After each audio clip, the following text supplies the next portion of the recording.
मुंबई नाशिक महामार्गावरच्या भिवंडीतल्या शांग्री रिसॉर्ट या वॉटर पार्कमध्ये मुंबईतील क्वीन्स मेरी या शाळेतल्या विद्यार्थी सहली करता गेले होते। त्या ठिकाणी ब्रेक डान्स या पाण्यामध्ये हे विद्यार्थी बसले असताना तो सुरू असतानाच हसन अली या 6वीत शिकणाऱ्या मुलाने उडी मारली। यात त्याच्या पायास जबर दुखापत होऊन तो जखमी झालाय।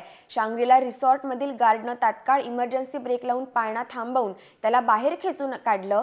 त्याला भिवंडीतल्या सिराज हॉस्पिटलमध्ये उपचाराकरता दाखल करण्यात आलंय। आमच्याकडे सदर शाळेचा विद्यार्थी आला होता आणि ब्रेक डान्स म्हणून आमच्याकडे ही राईड आहे, त्याच्यावरती तो खेळत होता। पाळणा चालू असताना त्यांनी चालत्या राईडमधून उडी मारली आणि त्यामुळे त्याचा पाय खालती पडून त्याचा पाय फसला गेला आणि कापला गेला।